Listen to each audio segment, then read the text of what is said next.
everyone. My name is Anssi Ahlberg. I work as a product manager for the Finnish digital agency. I believe this is the last presentation for today. So I'm going to be presenting you a case for why any X-Road implementation should have a human readable index of services. And as part of doing that, I'm going to walk you through the key features and functionalities of our Finnish API catalog for the Finnish data exchange layer, and going to walk you through some of the lessons we have learned while developing that, maintaining that, and setting the feature up. What I'm going to be talking to you about today is I'm first going to give you a bit of background. Then I'm going to walk you through the key use cases, why there should be a human readable index of services.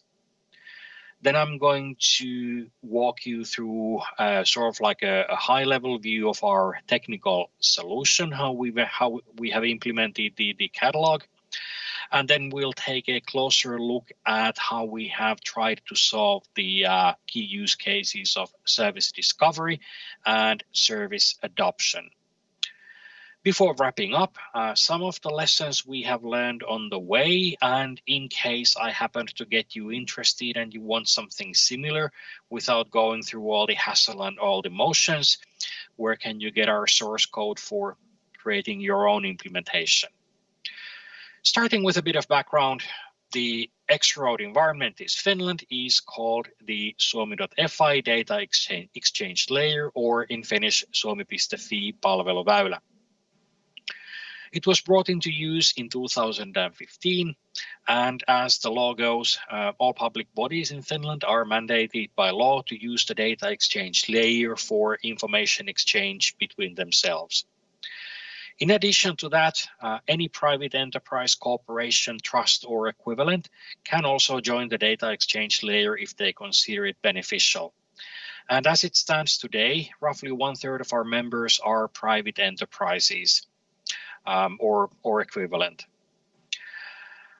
Although the data exchange layer has been up and running for close to 5 years, it can still be considered to be in the service adoption and service pickup phase in Finland. We're adding new members and new services continuously, thus also creating a need for being able to see what the data exchange layer offers in more or less human readable format.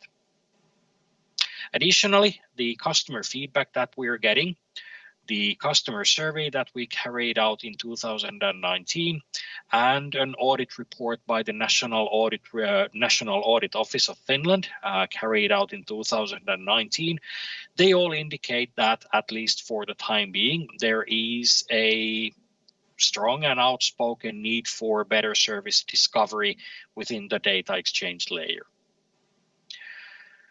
So how have we tried to cater for the need for being able to discover which services are available and who provides those services? We have an index of APIs that's available in the web address given here on the slide, liityntäkatalogi.suomi.fi. Basically, that lists all the X-Road members, the services they provide, and the subsystems that they provide those services through.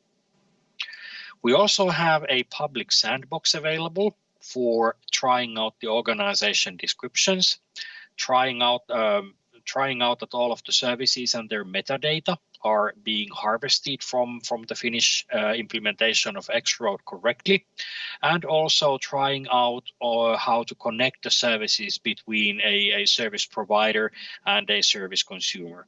The public sandbox is available at liityntäkatalogi.test.suomi.fi. A bit more on the API catalog or the index of services later, a little bit later on. Before that, the key use cases that we have identified for a list of services that would be available in a human readable format. First of all, there's always the business aspect to consider. Being able to discover the services and who provides those services in a friendly, human readable format. Which organizations have joined the data exchange layer? Which of those organizations actually provide services, and which services are available by whom? Secondly, there's also a technical aspect regarding the service adoption. If you as a consumer find something useful that you were not thinking initially when you joined the data exchange layer, but see that there is a service that was added, you also need to be able to understand how do you take the service into use. For that, you need technical descriptions, instructions on how to take the service into use and how to use it. Hopefully also information about the SLA for the service, who to contact for further information, who to contact for getting you connected, and also hopefully how to get a permission to use that service. Thirdly, stemming from the use cases now 1 and 2, meaning the service discovery and service adoption, there is also a third use case, the metadata aspect. As a service provider, you also need to be able to maintain, amend, and update the metadata regarding the service. So, as part of the catalog, we offer the organizations means to add a closer description on themselves, what services they provide, contact information to get in touch with the organization, and also being able to add information such as service level agreement, instructions for use, any technical documentation that they wish to add, and so on. How have we done that? Let's look at the service discovery part first. So here is a screenshot of the index of APIs front page, and it actually assists our users in the service discovery by, first of all, providing a number of members or the organizations that have joined the X-Road, the number of subsystems that are available in the data exchange layer, and how many organizations out of those organizations that have joined actually provide services, meaning that they have subsystems or subsystems with services.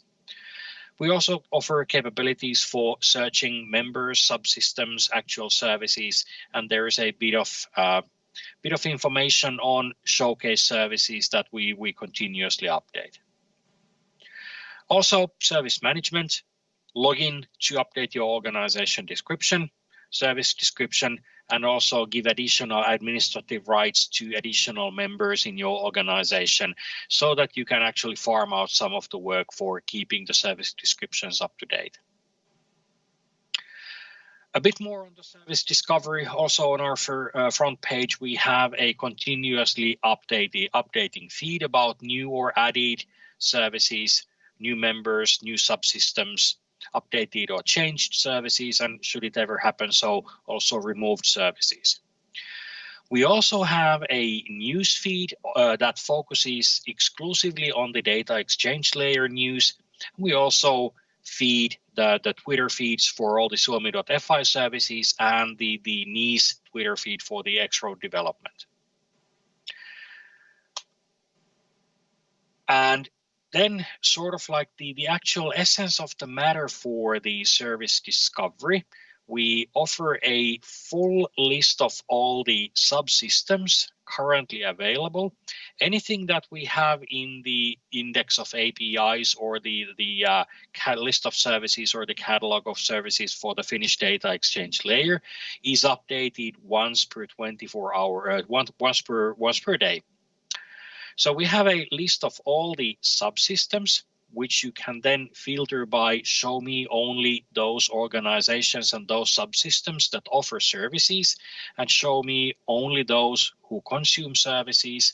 And you can also, if you know already that this organization, for example, the Finnish tax administration, Vero, you already know that they offer the services that I want, you can actually skip directly through to the Vero pages. So extensive capabilities for filtering the information that you need. The technical solution that we use for the Finnish index of APIs is we use an open source data portal platform called CCAN, developed and maintained by ccan.org. We use the CCAN basic harvester capability or functionality to update the information nightly from a background component called X-Road Catalog Lister, which is our own development. The X-Road Catalog Lister is sort of like a mediator component between the data exchange layer and our index of APIs. It retrieves once per day information from the data exchange layer, central services, and all of the security servers directly on who are the current X-Road members, what are their current subsystems, what are the current services in the subsystems, and also, if and when available, the service descriptions for both the SOAP services and for the REST services. In addition to that, to give a bit of additional information about the X-Road members, it also fetches basic company information for public corporations from the Finland Company Registry, from the private corporations from the Finland Company Register by the Finnish Patent and Registration Office, and for the government bodies, government entities, and other public entities, it also fetches their basic service information and contact information from the Finnish service catalog. And here's roughly an overview architectural picture on the X-Road Catalog Lister. Here is our index of services on the left as a client. Then the X-Road Catalog itself in the yellow box and all of the data it actually fetches. And then any security server and the SOAP and the SOAP and Open API descriptions it gets from the service provider security services, security servers. To assist in the service adoption, any Open API or any REST service, we have an Open API preview. It is a very standard Open API preview, basically built on the Swagger UI, which is a CCAN extension that we have lightly tailored for better accessibility for users with visual impairments, users who are using a screen reader, and so on. Basically, for the REST service, it builds an Open API version 3 Swagger UI for preview.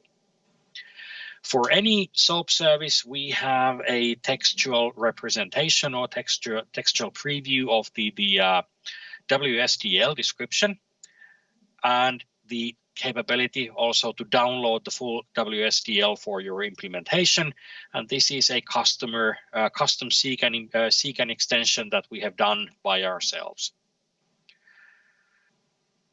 So basically, these are the capabilities for taking the service into use. In addition to that, if the service owner or the service provider has provided any additional documentation, for example, instructions as a PDF on how to take the service into use, they will actually show as part of the service information. But that doesn't still solve the issue on how to take the service into use, especially if the service provider hasn't provided clear instructions for that. Towards that end, we are in the process of developing a new service called Ask Permission to Use a Service. And that will very concretely help in the service adoption. We have so far created a proof of concept that we are in the process of validating with a select set of our customers. But basically, this service offers a systematic way to request access to use a service that's available via a subsystem. It's all managed at a subsystem level. So any service that you find in a subsystem, you can actually highlight that, but as you know, the access rights are always provided on a subsystem level.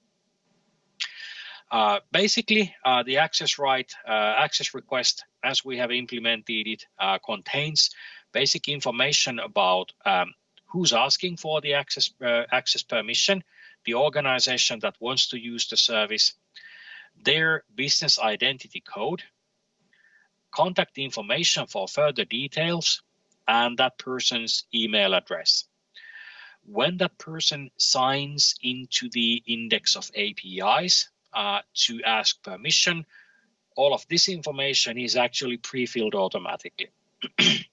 Secondly, to assist the service provider in making sure that they are granting access to the correct service and also speeding up the process, the requesting organization provides their IP address for their security server, plus their subsystem code for making the match easier. And then they also select which subsystem and which service they want to use and indicate those as part of the request.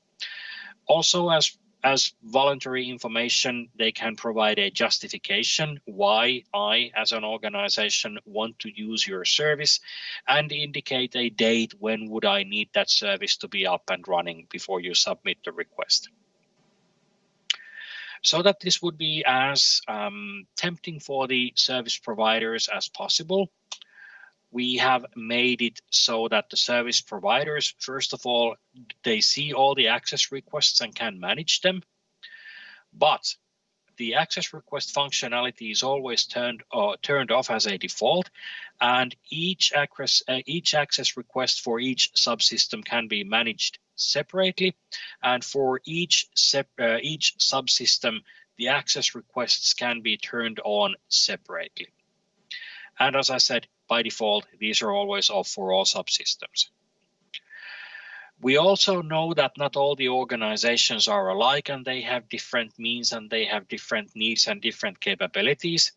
So initially, we have made it so that any organization that's providing a service can receive the access or the access request to use the service either as an email. It's basically simply records what was shown on the previous slide in an email, which then can be processed further through other means, or they can receive it directly in their own ticketing service API. For the proof of concept services, we have made this a simple JSON object that we can pass into another ticketing service API, or they can also indicate that I want to receive all of the service requests directly via a web page into my own organization, into our own ticketing service, but the API catalog or the index of services would then pass on the sign-in information regarding the organization who's asking. All of this designed to make it easier to join the data exchange layer and get a service into use. What have we learned so far as we have been running the index of APIs for the last few years is that there are both procedural lessons and technical lessons. Let's look at the procedural lessons first. So this is probably a case that's unique for Finland. In our case, neither companies nor the public bodies have any kind of legal obligation to maintain or update their service descriptions in the index of APIs. So a lot of that information is either missing or it's out of date or it's very rudimentary and basic information. Yet, when we speak to the very same companies in their role as a customer, at the same time, they also consider the information and the availability of information, clear instructions, and as complete information as ever possible, very important for the service adoption. So there is a bit of a mismatch. We have also learned that we need to be able to cater better for our Swedish-speaking and English-speaking audiences. So we're trying to encourage our service providers to also provide service descriptions, SLA information, basic information about the service, how to get it into use, whom to contact for further details, also in Swedish and possibly also in English. We also have learned that when considering taking a new service into use, the organizations are particularly interested in the overall descriptions of not only a service, but the whole set of services a service provider offers. So sort of like an encompassing overview of these are all the services our organization offers, and here's a bit of details on each individual service in a little bit closer detail. They also want to see the API descriptions and understand the API SLA or the service SLA in terms of, for example, response time, what kind of support is available, what are the possible downtimes in terms of days of week or hours of the day, how is it maintained and how stable it is. And most importantly, how to take the service and the API into use, who to contact for cases when they run into issues, and where are the instructions on how to take that into use, and if they're not available, how to get them. As part of that, we have gained an understanding that the more information one can get about a subsystem or a service automatically from the X-Road or the X-Road environment itself, the better. And consequently, the more we need to leave at the hands of the organizations responsible for maintaining the service, they're not always going to be very likely to do that, and the more incomplete the information will be. Also, some technical lessons that we have learned. CCAN, the operating platform, yes, it's free. It's an open source platform. We also use it for another DVV service or the Finnish Digital Agency service, and we're able to cross-pollinate implementations between these two services, and that brings us savings. Since it's an open source platform, there are no recurring license fees, and it's very easy to implement a scalable, flexible solution, for example, using the Amazon Cloud environment. At the same time, it's an open source platform, so we have to understand that the maintenance and the core development is prioritized based on what the volunteers who maintain and develop that platform see as being interesting endeavors. That doesn't always coincide with our needs, and therefore, although the platform is tailorable, it also results in the CCAN very often missing key features and key capabilities that we need, which we then need to develop, maintain, update, publish, and document by ourselves. A lot of the CCAN implementations are also old legacy implementations, so that very often brings us also surprises. When we take new capabilities into use, we accidentally break something that we already had evaluated that we would not be breaking, although that is happening increasingly rarely nowadays. So lastly, and hopefully not least, in case you sort of like want to jump some of the implementation, we offer all of our API or index of services source code for free. Here's our GitHub address. And for the background component that actually mates the API catalog with the X-Road implementation in Finland, there's another URL for the GitHub for that source code. I believe I'm at the end of what I was going to tell you, so now it is a fantastic time for questions. And in the meantime, thank you very much and have a nice rest of the day.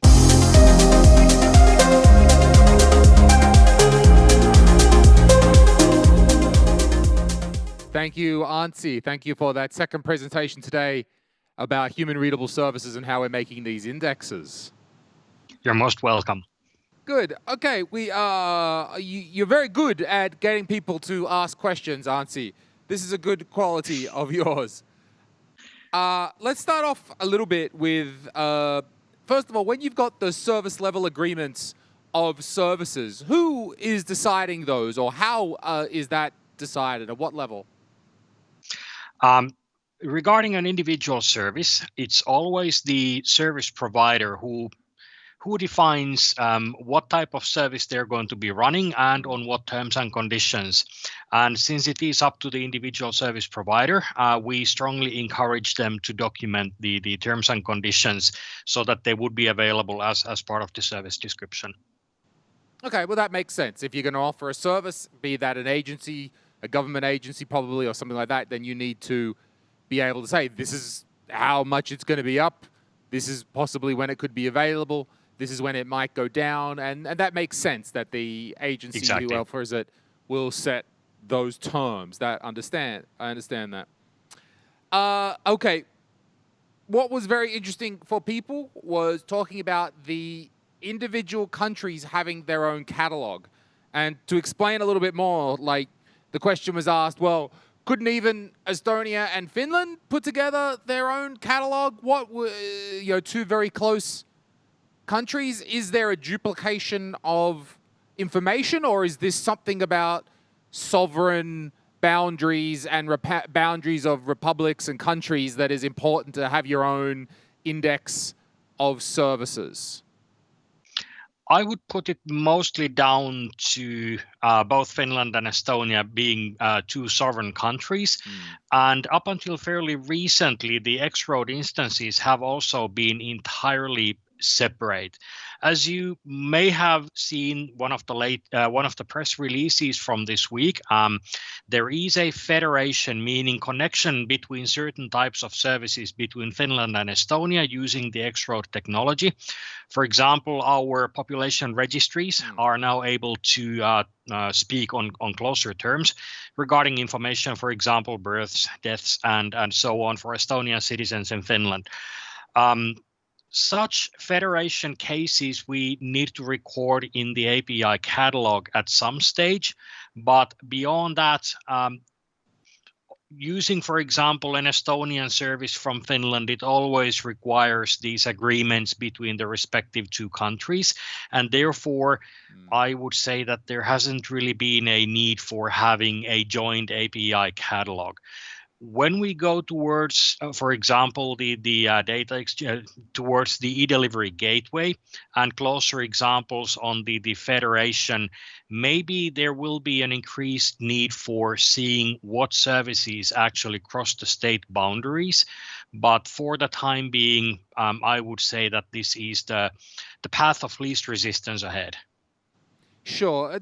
To me, when you explain it that way, that does make a certain amount of sense, because the example that you gave of the population registry right now, or the Estonian workers in Finland, that when you described it to me, that doesn't sound like a federation. That just sounds like two countries using each other's services.